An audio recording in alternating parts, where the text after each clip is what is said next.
प्रदेश में अब तक 26 लाख से अधिक प्रधानमंत्री आवास स्वीकृत किए जा चुके हैं। लोगों को आवास उपलब्ध कराने का यह काम हम मिशन मोड पर कर रहे हैं। मुझे आपको यह बताते हुए बहुत खुशी हो रही है कि हर दिन लगभग 2000 आवास प्रदेश में बनाए जा रहे हैं।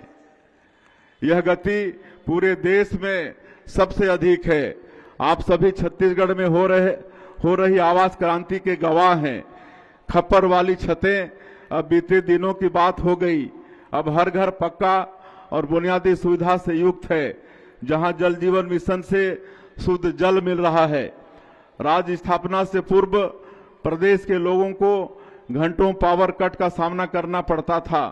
विद्युत उत्पादन के मामले में हम देश में अभी दूसरे नंबर पर हैं और पहले नंबर की ओर तेजी से अग्रसर हैं। आज प्रदेश के बीपीएल परिवारों को एकल बत्ती योजना के तहत निःशुल्क बिजली तथा शेष परिवारों को 24 घंटे रियायती दरों पर बिजली मिल रही है। एनर्जी सेक्टर में हम विकसित भारत और विकसित छत्तीसगढ़ की जरूरतों के अनुरूप कार्य कर रहे हैं। इसी क्रम में प्रधानमंत्री जी ने सीपत में 9,790 करोड़ रुपए के सुपर थर्मल पावर प्रोजेक्ट की आधारशिला रखी है। डबल इंजन की सरकार का फोकस शून्य कार्बन उत्सर्जन लक्ष्य को लेकर है और इसी के अनुरूप कोरिया, सरगुजा, बलरामपुर जैसे जिलों में सिटी गैस डिस्ट्रीब्यूशन पाइपलाइन पर काम कर रहे हैं। प्रधानमंत्री सौर घर मुफ्त बिजली योजना में केंद्र सरकार के साथ राज्य सरकार की सब्सिडी भी मिल रही है, जिसके चलते बड़ी संख्या में लोगों ने अक्षय ऊर्जा के लिए रजिस्ट्रेशन कराया है। हमने गेल से भी एमओयू किया है, जिसके तहत गैस आधारित उर्वरक परियोजना मुख्य रूप से 12.7 लाख मीट्रिक टन प्रतिवर्ष क्षमता वाले यूरिया उत्पादन प्लांट पर केंद्रित है। नक्सलवाद की वजह से बस्तर में योजनाओं का क्रियान्वयन धीमा रह गया था, लेकिन अब इसने रफ्तार पकड़ ली है। नक्सलवाद ने लोगों को बेघर किया। हम हथियार छोड़ मुख्यधारा में लौटने वाले लोगों को पक्का घर दे रहे हैं। इसके लिए 15,000 आवास हमने स्वीकृत किए हैं। पीएम जनमन योजना के माध्यम से विशेष पिछड़ी जनजाति के लिए हम अब तक 33,217 आवास स्वीकृत कर चुके हैं। हमने छत्तीसगढ़ महतारी को संवारने का संकल्प लिया है। छत्तीसगढ़ महतारी को गढ़ने में, संवारने में सबसे ज्यादा भूमिका हमारी माता बहनों की है। मुझे खुशी है कि महिलाओं के सम्मान का पूरा ध्यान रखते हुए हमारी सरकार महतारी बंधन योजना के माध्यम से करीब 70 लाख महिलाओं को प्रति माह 1,000 रुपये की सम्मान राशि प्रदान कर रही है। अब तक 23 किस्तों में 14,948 करोड़ रुपए की राशि माता बहनों के खाता में भेज चुके हैं। प्रधानमंत्री जी ने अगले 10 सालों में देश को मैकाले की मानसिकता से पूरी तरह से मुक्त करने का लक्ष्य रखा है। भारत एक समय विश्व गुरु रहा, लेकिन मैकाले की मानसिकता ने समाज पर ऐसा असर डाला कि लोग हर विचार को पश्चिमी नजरिए से देखने लगे और अपनी भारतीय संस्कृति के आदर्शों को भूलते गए। इस मानसिकता को भारतीय मूल्यों से युक्त शिक्षा से बदला जा सकता है। जब हमने सरकार का कामकाज संभाला तो हमारे सामने एक बड़ी चुनौती शिक्षा को लेकर ही थी। यह 2 कारणों से थी। पहला तो जो ऑनलाइन क्लासेस हुई उनसे बच्चों को काफी लर्निंग लॉस हुआ। बच्चों को पढ़ने लिखने और गणित की सामान्य क्रियाएं करने में भी परेशानी होती थी। इस लर्निंग लॉस को ठीक करना बड़ी चुनौती थी। इस पर हमने विशेष रूप से मेहनत की। दूसरी इससे भी बड़ी समस्या दूरस्थ एवं ग्रामीण क्षेत्रों में शिक्षकों की कमी की थी। 453 ऐसे स्कूल थे जहां एक भी शिक्षक नहीं थे और 1428 स्कूल केवल एक शिक्षक के भरोसे चल रहे थे, जबकि राष्ट्रीय छात्र शिक्षक अनुपात की तुलना में हमारे प्रदेश में इसका अनुपात बहुत ही अच्छा है। हमने युक्तियुक्तकरण के माध्यम से शहरों के अतिशय शिक्षकों कि ग्रामीण क्षेत्रों में पदस्थापना की और इस तरह से यह समस्या दूर हुई। अब जब मैं ग्रामीण क्षेत्रों में जाता हूं, लोग बहुत खुशी से बताते हैं कि उनके स्कूल में शिक्षक पहुंच गए हैं, स्कूल में बढ़िया पढ़ाई हो रही है। राष्ट्रीय शिक्षा नीति लागू होने के बाद बच्चे स्थानीय भाषाओं में पढ़ रहे हैं, इससे उन्हें सीखने में काफी आसानी हो रही है। हमने स्कूलों में आईटी आधारित मॉनिटरिंग को विद्या समीक्षा केंद्र के माध्यम से लागू किया है। हम राज्य में 9,000 स्मार्ट क्लास आरंभ करने जा रहे हैं और 22,000 कंप्यूटर लगवाएंगे। हाल ही में राष्ट्रीय स्तर पर परख सर्वेक्षण हुआ। सर्वेक्षण में राज्य की स्थिति बेहतर हुई है। इसका श्रेय मैं सभी शिक्षकों को देना चाहूंगा। उच्च शिक्षा में भी हमने राष्ट्रीय शिक्षा नीति को लागू किया है। पिछले महीने हमने कबीरधाम में मेडिकल कॉलेज भवन के निर्माण का कार्य शुभारंभ किया है। मुझे लगता है कि छत्तीसगढ़ की रजय जयंती यात्रा को समझना है तो यहाँ मेडिकल शिक्षा के विकास को समझना होगा। पहले यहाँ रायपुर में ही मेडिकल कॉलेज था, अब प्रदेश में 15 मेडिकल कॉलेज स्वीकृत हो चुके हैं। हमारी सरकार ने बिलासपुर में मल्टी सुपर स्पेशलिटी हॉस्पिटल के माध्यम से स्वास्थ्य सुविधाओं को सुदृढ़ किया है। इसके साथ ही कोनी में शासकीय फिजियोथेरेपी कॉलेज के लिए भूमि का चिन्हांकन भी कर लिया गया है। हमने एमबीबीएस की पढ़ाई हिंदी में कराने की व्यवस्था आरंभ की है। आईआईटी की तर्ज पर हम राज्य के जसपुर, बस्तर, कबीरधाम, रायपुर और रायगढ़ में प्रौद्योगिकी संस्थाओं का निर्माण करने जा रहे हैं। हमारी युवा आबादी हमारे लिए बड़ी संभावना है। हम राष्ट्रीय स्तर की संस्थाओं को प्रदेश में ला रहे हैं। नवा रायपुर को हम एडू सिटी के रूप में विकसित कर रहे हैं। हम निफ्ट, नाइलिट और फोरेंसिक यूनिवर्सिटी जैसे संस्थान यहां आरंभ कर रहे हैं। युवाओं को पढ़ने लिखने की बेहतर जगह मिल पाए, इसके लिए हम रायपुर के नालंदा परिसर की तर्ज पर 34 नगरीय निकायों में अत्याधुनिक लाइब्रेरी बना रहे हैं। युवाओं के स्किल ट्रेनिंग से लेकर नए जमाने के कोर्सेस आदि की सुविधा देने के लिए सरकार हर संभव प्रयास कर रही है। 160 आईटीआई को हमने 484 करोड़ रुपए की लागत से मॉडल आईटीआई के रूप में उन्नयन किया है। हम पैन आईआईटी संस्था के माध्यम से भी स्किल अपग्रेडेशन के लिए काम कर रहे हैं। नई स्टार्टअप नीति के माध्यम से हमने 50,000 विद्यार्थियों को स्टार्टअप से जोड़ने का लक्ष्य रखा है। हमारे देश ने वर्ष 2036 में ओलंपिक खेलों के लिए दावेदारी की है। देश में खेल अधोसंरचना को मजबूत करने एवं खेलों का शानदार माहौल तैयार करने यह कदम उठाया गया है। ओलंपिक खेलों में छत्तीसगढ़ के खिलाड़ी भी अंतर्राष्ट्रीय स्तर पर अपनी प्रतिभा का प्रदर्शन करें, इसके लिए हम खेल अधोसंरचना को बेहतर बनाने का काम मिशन मोड पर कर रहे हैं। नया रायपुर के सेक्टर 28 में स्पोर्ट्स कॉम्प्लेक्स के लिए 85 करोड़ रुपए का बजट प्रावधान किया गया है। हमारा राज्य जनजातीय बाहुल्य है। तीरंदाजी की कला हमारे जनजातीय क्षेत्र की पहचान रही है।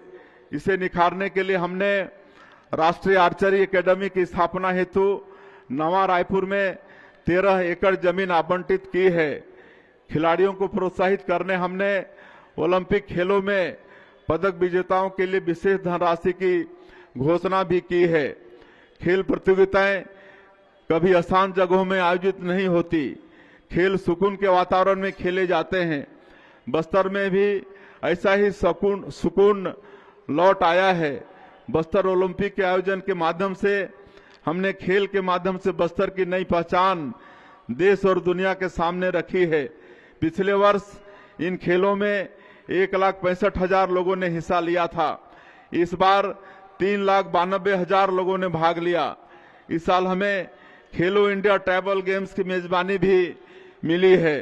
प्रदेशों में खेलों का परिदृश्य उज्जवल है और हम इसकी बेहतरी के लिए निरंतर काम कर रहे हैं। प्रदेश की नई औद्योगिक नीति युवा आबादी के लिए बड़े पैमाने पर रोजगार सृजन की उम्मीदें लेकर आई है। नई नीति के तहत हम सिंगल विंडो सिस्टम और ईज ऑफ डूइंग बिजनेस के तहत निवेश में अनुदान प्रावधान तथा अन्य आकर्षक सुविधाएं निवेशकों को प्रदान कर रहे हैं। नई नीति के तहत हमने मुंबई, दिल्ली, अहमदाबाद और बंगलुरु जैसे महानगरों के साथ ही जापान एवं दक्षिण कोरिया में भी निवेश सम्मेलन किए। जापान में आयोजित होने वाला ओसाका वर्ल्ड एक्सपो उद्यमों के लिए दुनिया के सबसे महत्वपूर्ण आयोजनों में से है। यहां हमने छत्तीसगढ़ की विशेषताओं को दिखाते हुए पवेलियन लगाया और नई औद्योगिक नीति तथा छत्तीसगढ़ की निवेश संभावनाओं के बारे में जानकारी दी। हमने यह सारी जानकारी जापानी भाषा में दी। यह उनके लिए अनूठा अनुभव था। दोनों ही देशों के निवेशकों ने छत्तीसगढ़ में निवेश करने पर रुचि दिखाई है। देश दुनिया से अब तक हमें 7,83,000 करोड़ रुपए के निवेश प्रस्ताव प्राप्त हो चुके हैं। इन पर तेजी से काम किया जा रहा है। हमने स्टेट कैपिटल रीजन का निर्माण किया है और इसके तेज विकास के लिए प्राधिकरण का गठन किया है। व्यवस्थित विकास और फ्यूचर प्लानिंग के चलते यह रीजन देश के सबसे तेजी से बढ़ते औद्योगिक केंद्र तथा ईज ऑफ लिविंग के मामले में देश के अग्रणी शहरों में होगा। यहां हम ग्लोबल कैपेबिलिटी सेंटर स्थापित करने पर भी काम कर रहे हैं ताकि दुनिया भर की बहुराष्ट्रीय कंपनियां यहां से अपना कार्य कर सकें। भविष्य एआई का है। ऊर्जा की अपार उपलब्धता के चलते एआई से जुड़े उपकरणों की धुरी छत्तीसगढ़ से संचालित होंगी। हमने अटल नगर नवा रायपुर में एआई डाटा सेंटर पार्क आरंभ किया है। इसकी लोकेशन भी इसको महत्वपूर्ण बनाती है। यहां से देश के कोने कोने में डाटा सबसे कम समय में पहुंचाया जा सकता है। सेमीकंडक्टर यूनिट पर काम शुरू हो गया है। आईटी हब के साथ ही नवा रायपुर फार्मा हब के रूप में भी उभर रहा है। मेडिसिटी की पूरी तरह विकसित होने पर नवा रायपुर देश के सबसे महत्वपूर्ण मेडिकल हब में से एक होगा। छत्तीसगढ़ देश का दूसरा ऐसा राज्य है जहां जन विश्वास विधेयक लाकर हमने अनेक प्रावधानों को अपराध मुक्त कर दिया है। इससे उद्यमियों और कारोबारियों में उत्साह का माहौल है। नक्सलवाद के दंश ने बस्तर के विकास में काफी बाधा पहुंचाई। अब हमारे सामने बड़ी चुनौती यह है कि मिशन मोड पर विकास कार्य कर बस्तर को विकास की मुख्यधारा में शामिल किया जाए। हमने इसके लिए पूर्व में गंभीर रूप से नक्सल प्रभावित रहे गांवों में नियत नेला नार योजना शुरू की है।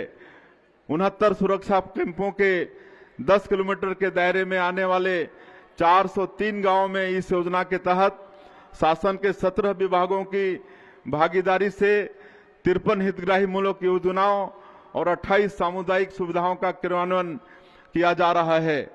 जब पहली बार महतारी बंधन योजना के लिए सर्वे हुआ तो गंभीर नक्सल प्रभावित होने की वजह से इन इलाकों की महिलाओं को इस योजनाओं का लाभ नहीं मिल सका था।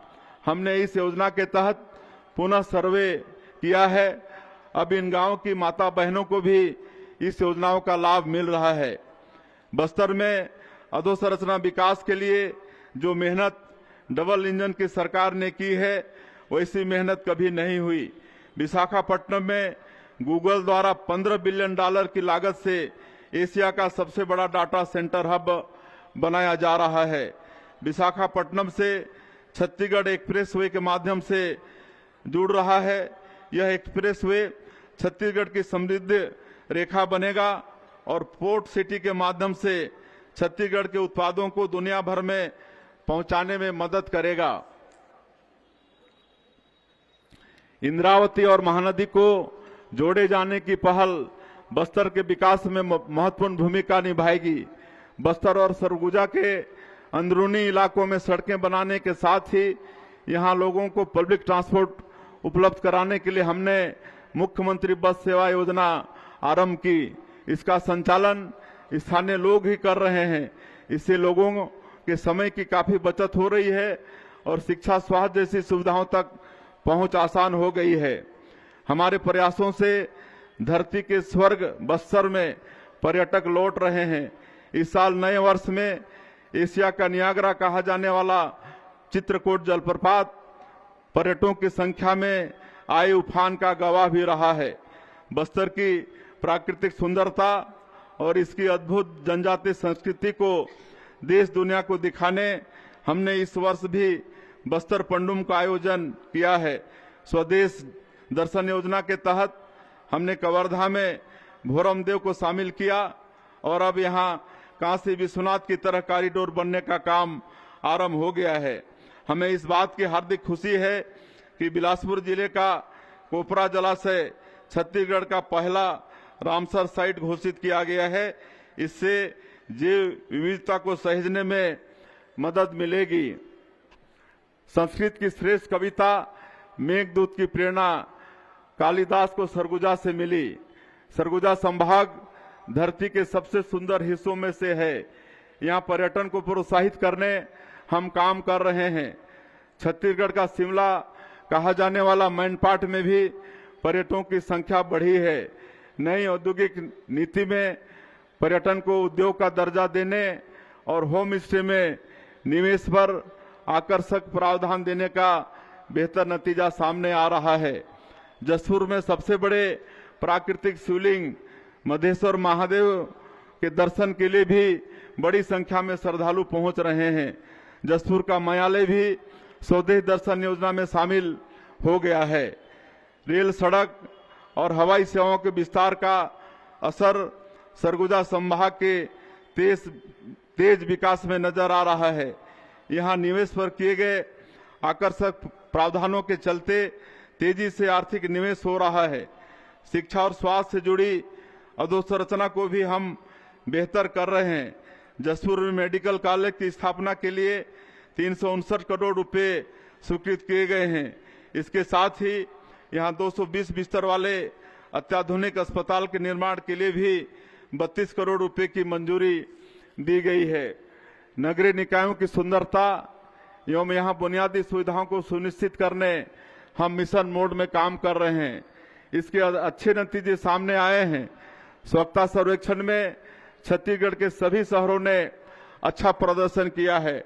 प्रधानमंत्री जी ने मन की बात कार्यक्रम में बिल्हा की स्वच्छता दीदियों की प्रशंसा भी की है।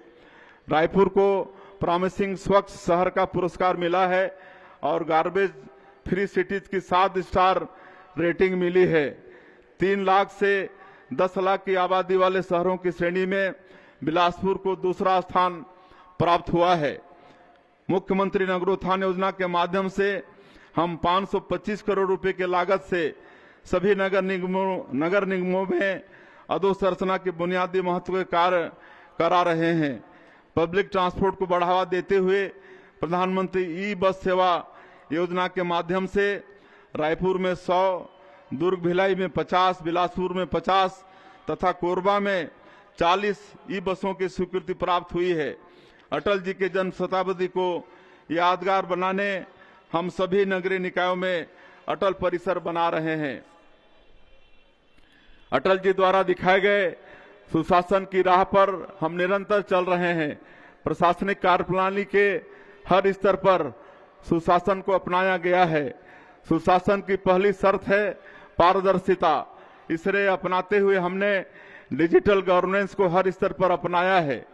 ई ऑफिस के माध्यम से हमने सरकारी कामकाज में समय सीमा, गुणवत्ता और पारदर्शिता स्थापित की है। बायोमेट्रिक अटेंडेंस हमने सभी विभागों में लागू किया है। ठीक सुबह 10 बजे अपनी उपस्थिति बायोमेट्रिक अटेंडेंस के माध्यम से दर्ज करानी होती है। अधिकारी कर्मचारी तय सीमा पर अपनी जगह पर बैठ जाते हैं और कामकाज शुरू हो जाता है। हमने खरीदी में जेम पोर्टर को अपनाया है और इससे सरकारी खरीदी में होने वाले भ्रष्टाचार पर रोक लगी है। शासन प्रणाली में आए इन असाधारण बदलावों का असर राज्य की जीएसडीपी में नजर आ रहा है। जीएसडीपी वर्ष 2024-25 का अग्रिम अनुमान 3,29,752 करोड़ रुपए है, जो पिछले वर्ष की तुलना में 7.51% अधिक है। इसी प्रकार 2023-24 की तुलना में राज्य की प्रति व्यक्ति आय 9.37% बढ़कर 1,62,870 रुपये हो गई है। हमारी छत्तीसगढ़ी संस्कृति का संरक्षण और संवर्धन हमारे लिए सबसे अहम है। श्री राम लला हमारी सांस्कृतिक आस्था के केंद्र हैं। श्री राम लला अयोध्या धाम दर्शन योजना से अब तक 40,000 से अधिक श्रद्धालु प्रभु श्री राम के पुण्य दर्शन का लाभ ले चुके हैं। भारत भूमि विलक्षण है, जहां उत्तर, दक्षिण, पूर्व, पश्चिम हर कोने में पुण्य स्थल मौजूद हैं। प्रदेशवासियों को इनके दर्शन कराने मुख्यमंत्री तीर्थ दर्शन योजना भी शुरू की गई है, जिसमें अब तक 5,000 श्रद्धालु तीर्थ स्थलों का दर्शन कर चुके हैं। अभी रायपुर साहित्य उत्सव का आयोजन हमने किया। इस आयोजन के माध्यम से हमने ज्ञानपीठ पुरस्कार प्राप्त स्वर्गीय श्री विनोद कुमार शुक्ल सहित दिग्गज साहित्यकारों की प्रेरणा को नई पीढ़ी तक पहुंचाने का प्रयास किया है। अपनी बोली, भाषा, लोक कला, लोकगीत और सांस्कृतिक धरोहरों को सहेजने हम ऐसे कार्यक्रम करते रहेंगे। राज्य के सर्वांगीण विकास में शांति, सुरक्षा एवं कानून व्यवस्था की प्रमुख भूमिका रही है। इसमें हमारे छत्तीसगढ़ पुलिस के जवानों का अनुकरणीय योगदान है। इन्होंने सुरक्षा व्यवस्था बनाए रखने के साथ नक्सल विरोधी अभियानों में अदम्य साहस का परिचय देते हुए अनेक जवानों ने अपना सर्वोच्च बलिदान दिया है। इस उत्कृष्ट कार्य के लिए छत्तीसगढ़ पुलिस बल में कार्यरत समस्त बल को समान स्वरूप राज्य स्थापना की 25वीं वर्षगांठ का पदक प्रदान किए जाने की मैं घोषणा करता हूं। विकसित छत्तीसगढ़ के लिए बनाए गए अंजोर विजन डॉक्यूमेंट के अनुरूप हम लगातार कार्य करते रहेंगे। जन भागीदारी से हम छत्तीसगढ़ महतारी को संवारते रहेंगे। मुझे इस अवसर पर स्वर्गीय लक्ष्मण मस्तूरिया जी की कविता की पंक्तियां याद आ रही हैं। सरगला पृथ्वी माँ लादे हूँ, परण ऐसन ठाने हाउ, मोर संग चलो रे, मोर संग चलो जी, मोर संग चलोगा, मोर संग चलो रे। मस्तूरिया जी की इन पंक्तियों को साकार करना है और विकसित छत्तीसगढ़ का निर्माण करना है। आप सभी की